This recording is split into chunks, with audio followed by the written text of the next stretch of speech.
हिमाचल प्रदेश में भारी बारिश के कारण और बाढ़ के कारण कई पर्यटक फंस गए थे और इनमें से चंद्रताल एक सबसे बेहद मुश्किल रेस्क्यू सरकार के लिए हो गया था। और जहां पर वायुसेना के हेलीकॉप्टर ने भी अपने हाथ खड़े कर दिए थे, वहां पर मुख्यमंत्री सुखविंदर सिंह सुक्खू के जो करण अर्जुन की भूमिका में नजर आए संजय अवस्थी और जगत सिंह नेगी, ये दो ऐसे शख्स थे जिन्होंने चंद्रताल से लोगों को रेस्क्यू किया और अपनी जान को जोखिम में डालकर ये रेस्क्यू किया। हमारे साथ संजय अवस्थी जी हैं, इनसे बातचीत करेंगे। अवस्थी जी, काफ़ी बेहद मुश्किल वाला ये रेस्क्यू था और आप बिना सोचे समझे ही मैदान में उतर गए। किस तरह का एक्सपीरियंस रहा? बहुत चुनौतीपूर्ण कार्य था और बिना सोचे समझे नहीं, सोच समझ के हम वहाँ से गए थे, क्योंकि माननीय मुख्यमंत्री जी को जब ये पता चला कुल्लू की बैठक में कि चंद्रताल में लगभग 300 के करीब जो पर्यटक वहाँ पर फंस गए हैं और उनको अगर नहीं निकाला गया तो कैजुअलिटीज़ हो सकती थी, उन्होंने एयरफोर्स से कंसल्ट किया, एयरफोर्स से बातचीत करी, बीआरओ से बातचीत करी, लेकिन एक सॉटी जो है उन्होंने के माध्यम से 7 लोगों को जो बीमार हो गए थे वहाँ पर, उनको तो एयरलिफ्ट कर दिया, लेकिन उसके बाद वहाँ जाने से मना कर दिया। उन्होंने कहा कि परिस्थितियाँ अनुकूल नहीं हैं और अभी 1-2 दिन जो है हम इंतज़ार करेंगे, तब अगली कार्रवाई करेंगे। अभी वहाँ जाना रिस्क, बहुत बड़ा रिस्क है। अपना रिस्क तो कहते हैं हमें कोई दिक्कत नहीं, ये हमारी ड्यूटी है ये, लेकिन हम जिन लोगों को लाएंगे तो उनका रिस्क भी जो है इन्वॉल्व होता है और कहीं ऐसा ना हो कि हादसा हो जाए और उन लोगों को भी जो है बड़ा हादसे से गुजरना पड़े। तो इस चीज़ को देखते हुए उन्होंने उसको डेफर करने की बात करी। तो फिर माननीय मुख्यमंत्री जी के मन में ये बैठ गया कि अब हमने उनको किसी भी तरह से उनको वहाँ से रेस्क्यू करना है, तो उसके लिए क्या किया जाए। तो वहाँ पर जब चर्चा चल रही थी तो जगत सिंह नेगी जी और मैं वहाँ पर उस चर्चा में मौजूद थे, तो हमने तुरंत प्रभाव से हमने ये बोला कि जगत सिंह नेगी जी ने बोला कि हम जो है वो जाएंगे, क्योंकि वो डिजास्टर जो स्टेट की डिजास्टर कमेटी है उसके चेयरमैन है, मैं उसमें सदस्य हूँ। तो हमने कहा कि हम जाएंगे और हम रेस्क्यू ऑपरेशन को लीड करेंगे वहाँ पर। तो माननीय मुख्यमंत्री जी ने तुरंत प्रभाव से वहाँ पर हेलीकॉप्टर अरेंज किया और आर्मी का हेलीकॉप्टर से हम, माननीय मुख्यमंत्री जी खुद गए, हमारे साथ लोसर तक आए। लोसर नियरेस्ट हेलीपैड है वहाँ पर, और वो वहाँ से लगभग 40-42 किलोमीटर जो कैंप साइट, जो चंद्रताल की कैंप साइट है, वो बाई रोड वहाँ से था।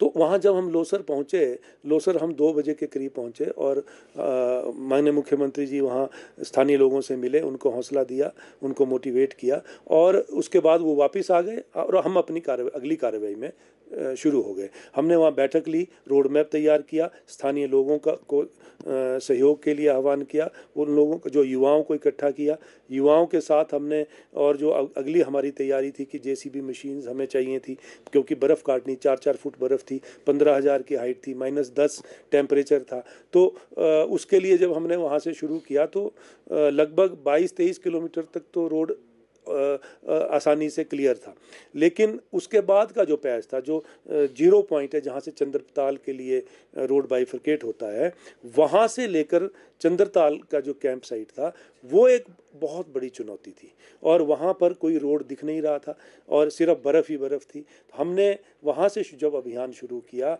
तो लगभग 6 बजे के करीब, 5:30 और 6 के करीब हमने वहाँ से शुरू किया और बर्फ़ काटते हुए, सड़क बनाते हुए हम रात को 2 बजे हम कैंप साइट पे पहुँचे। इस दौरान कोई रास्ते में जिस तरह से कई किलोमीटर तक जो है सड़क गायब थी, दिख नहीं रही थी, 4 से 5 फीट बर्फ़ था और -10 से भी ऊपर डाउन का जो टेम्परेचर था, काफ़ी मुश्किल भरा था। रास्ते में कोई दिक्कतें आई, आप लोगों ने फेस की हो, आपको लगा हो कि यार मुश्किल हो जाएगा पहुंचना? बहुत सी दिक्कतें आई। कई बार सड़क से नीचे जहाँ पर हमारी गाड़ियाँ चली गई, जो पुल करके खींचनी पड़ी, और एक बार तो ऐसा हुआ कि बीआरओ की जो जेसीबी थी, बॉर्डर रोड ऑर्गेनाइजेशन की, जो आर्मी का एक पार्ट है, तो वहाँ उसके ड्राइवर ने जो है वो मशीन छोड़ दी, जेसीबी मशीन छोड़ दी, आगे चलाने से मना कर दिया कि अब वो ये मेरे बस का नहीं है, हम नहीं चला पाएंगे और यहाँ पर हादसा हो सकता है। क्योंकि सड़क बना रहे थे तो सड़क वो सीधी तो नहीं, कई जगह सीधी नहीं थी, तो स्लांटिंग थी, तो स्लांटिंग के में वहाँ स्किड कर रही थी, मशीन भी स्किड कर रही थी। लेकिन हमने ऐसा किया हुआ था कि सबसे आगे जो जेसीबी थी वो एक 22 साल का सुखदेव नाम का एक ऑपरेटर चला रहा था। और मैं समझता हूँ कि अगर वो इस हमारे अभियान में शामिल ना होता तो शायद ये हम इस अभियान में सफलता ना प्राप्त कर सकते। ये कह सकते हैं कि वो हनुमान की भूमिका में नजर आए संजीवनी। बिल्कुल बिल्कुल, क्योंकि सबसे पहली जो जेसीबी में वो उस आगे लीड कर रहा था और वो चला रहा था। हमारी मोटिवेशन थी, हम उसके साथ थे और हमें देख के उसको और हौसला हो गया कि जब ये लोग साथ हैं तो मैं उसको और हौसला हो गया और उसने और हौसले से वो मशीन चलाई। सबसे आगे वो चला रहा था।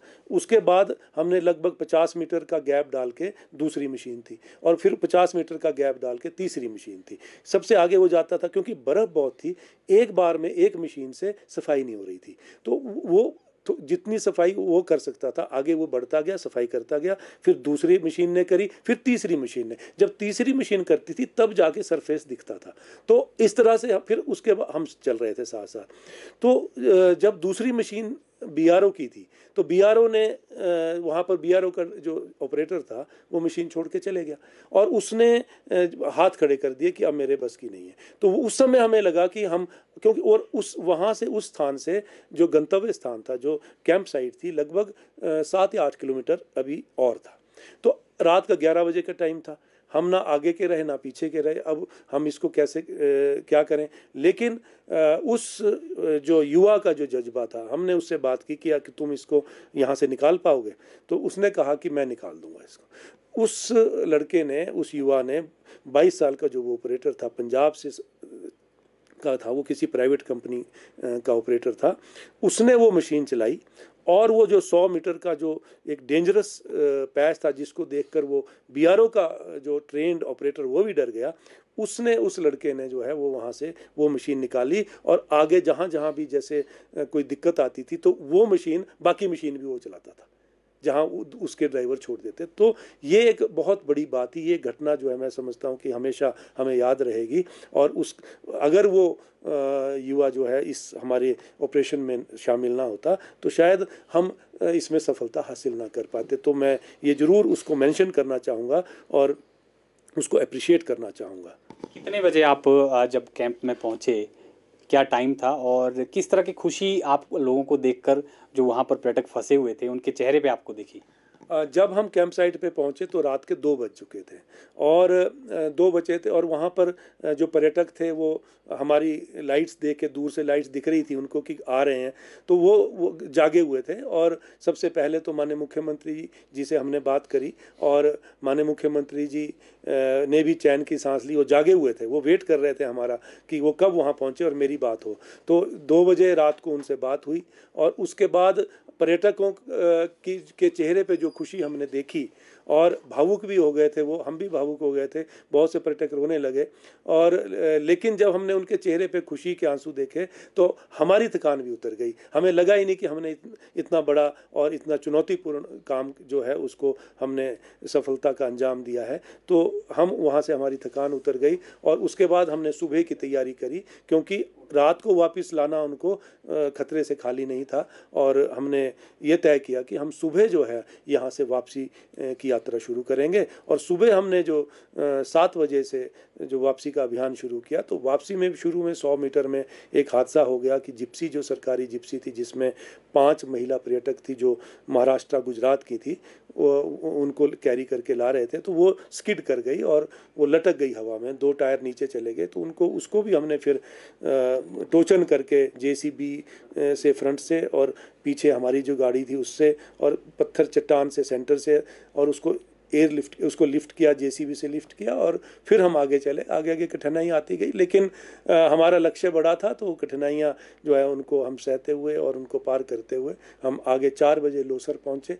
लोसर पहुँचकर हमने रास्ते में उनका खाने वाने का इंतज़ाम था, उनको खाना खिलाकर और ठहरने की व्यवस्था उनकी काजा और रंगरीक में की हुई थी, तो वहाँ पर उनको ठहराया। रात को हम भी उनके काजा ठहरे और अगले दिन जो है हम वापस उनको अपने गंतव्य स्थान पे आए और उनको सुरक्षित अपने स्थान पे भेज दिया। रेस्क्यू ऑपरेशन अब लगभग समाप्ति की ओर है हिमाचल प्रदेश में। आपके ज़िले में भी काफ़ी नुकसान हुआ है। अब किस तरह से सरकार भरपाई करेगी, क्योंकि हिमाचल प्रदेश की वित्तीय स्थिति जो है वो भी बहुत खस्ता हालत से दौर गुजर रहा है और नुकसान बहुत ज़्यादा हो गया है। किस तरह से सरकार अब आगे बढ़ रही है? बहुत नुकसान हुआ है, लगभग 6000 करोड़ से अधिक का नुकसान जो है प्रदेश को अभी तक हुआ है, जो आंकलन लगा है, ये राशि बढ़ सकती है। और हिमाचल के पुनर्निर्माण के लिए जो इंफ्रास्ट्रक्चर का लॉस हुआ है, हमारे स्थानीय लोगों का जो लॉस हुआ है, हमारी पेयजल योजनाएं प्रभावित हुई हैं, सड़कें जो है प्रभावित हुई हैं, इनकी रेस्टोरेशन के लिए, इनके पुनर्निर्माण के लिए बहुत धन की आवश्यकता है। और माननीय मुख्यमंत्री जी लगातार जो है वो इस चीज़ को मॉनिटर कर रहे हैं। और आपने देखा कि किस तरह से उन्होंने तुरंत प्रभाव से फैसला लिया। जो रिलीफ मैनुअल में जो विसंगतियां थी उसको नोटिस करके उन्होंने कहा कि हम इसमें बदलाव लाएंगे और धनराशि का प्रावधान उसमें बहुत कम किया गया है, चाहे वो पशुधन की राहत के लिए राहत राशि देने की बात है कि या फिर इंफ्रास्ट्रक्चर लॉस की बात है, तो उसके लिए बहुत कम राहत राशि का जो प्रावधान उसमें है उसको बढ़ाने के उद्देश्य से बदलाव की बात जो माननीय मुख्यमंत्री ने की है, मैं धन्यवाद करना चाहता हूं माननीय मुख्यमंत्री जी का। और साथ ही जो उन्होंने 1 लाख रुपए राहत राशि की घोषणा जो उन्होंने की है, ये भी अपने आप में एक बहुत बड़ा मरहम जो है इन जख्मों पे जो है लगेगा, मैं ऐसा समझता हूं। और आज मैं ये भी आह्वान करना चाहूँगा कि ऐसी संकट की घड़ी में सिर्फ सरकार का ही दायित्व नहीं बनता है, सिर्फ सरकार की जिम्मेवारी नहीं बनती है, प्रत्येक नागरिक की ये जिम्मेवारी है कि हिमाचल के पुनर्निर्माण के लिए अपना योगदान दें। माननीय मुख्यमंत्री जी ने जो आपदा प्रबंधन जो कोष स्थापित किया है उसमें अपने सामर्थ्य के अनुसार जो है वो अपना योगदान दें ताकि हिमाचल प्रदेश का पुनर्निर्माण हो सके, मैं ये कहना चाहूँगा। तो ये थे संजय अवस्थी, जिन्होंने कहा कि लक्ष्य बड़ा था, इसलिए चुनौतियां जो हैं वो छोटी इनके सामने पड़ गई, और रेस्क्यू ऑपरेशन जो चंद्रताल में किया उसको करके जो सुकून इनको मिला है, जो थकान इनकी उस दौरान हुई थी, वो अपने आप ही मिट गई जब रेस्क्यू ऑपरेशन पूरा हुआ। और साफ तौर पर इन्होंने ये भी कहा कि आपदा की घड़ी में हिमाचल प्रदेश के सभी लोगों को आगे बढ़ चढ़कर आपदा कोष जो मुख्यमंत्री ने जारी किया है उसमें अपना अंशदान देना चाहिए, और इस आपदा की घड़ी में सबको एकजुट होकर लड़ाई जो है वो लड़नी चाहिए। शिमला से पंजाब केसरी टीवी के लिए योगराज शर्मा।